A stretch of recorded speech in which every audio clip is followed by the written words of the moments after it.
আশা করি সকলে ভালো আছেন।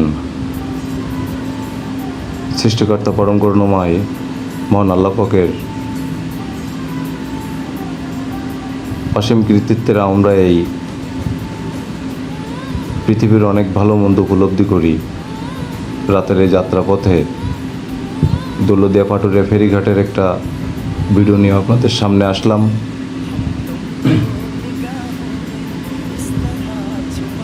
ফেরির উপরে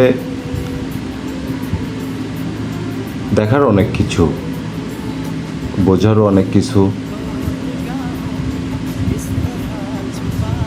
সারিবদ্ধভাবে শত শত যাত্রীবাহী পরিবহন, অ্যাম্বুলেন্স, সকলেরই ব্যস্ততা। রাতের কিছু ভালো লাগার বিষয়, দূরে যখন কোথাও ভ্রমণের উদ্দেশ্যে বের হওয়া হয়, আজ কিছুর মাঝে কিছু বুঝতে হলে আমরা, শুধু আমি নই, আমার মতো আরও অনেকে কৌতূহলটা কেন সেটা তো জানলেন না। এই যে যেমনটা দেখছেন, তাদের ব্যবসার মাঝে কতটা হাসি খুশি খুনসুটি। কেউ আছে ডিম নিয়ে, কেউ আছে মুড়ি নিয়ে, এর ভিতরেই তাদের রুজি রোজগার। মহান আল্লাহ পাক রব্বুল আলামিন রিজেকের মালিক একমাত্র উনি। আমরা একজন ব্যক্তি, তার সহকর্মী আরও দুইজন। এরা এই সারা রাত প্রতিটা ফেরিতে শত শত মানুষের এই যে মুখরোচক খাবার, ঝালমুড়ি, অনেকের প্রিয় খাবার ডিম। হ্যাঁ, এখানে একটা জিনিস আমরা বলবো, কাউকে দেখা যাবে, এই যে ব্যক্তিটাকে আমরা দেখছি, ইনাকে আমরা সকলেই অনেকটা সময় ধরে খেয়াল করতেছি।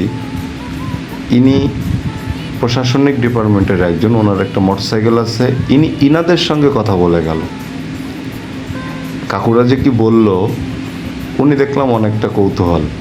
কাকুরা কিন্তু হাসি মুখে। আসলে হয়তো বা যেমনটা কাকুদের কাছ থেকে জানার চেষ্টা করলো, আশানুরূপ সে কিছু পায়নি। কাকুরা অনেকটা আনন্দ পাইছে।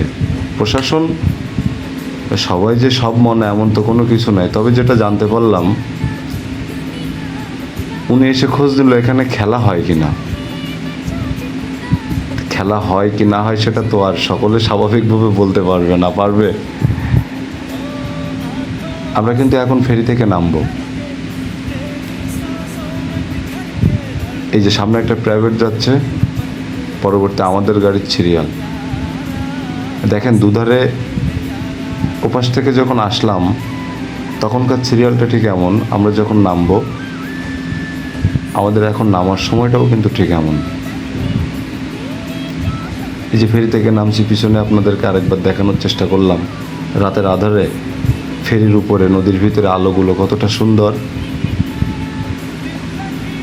ভালো লাগে না? আসেন সামনে দেখি।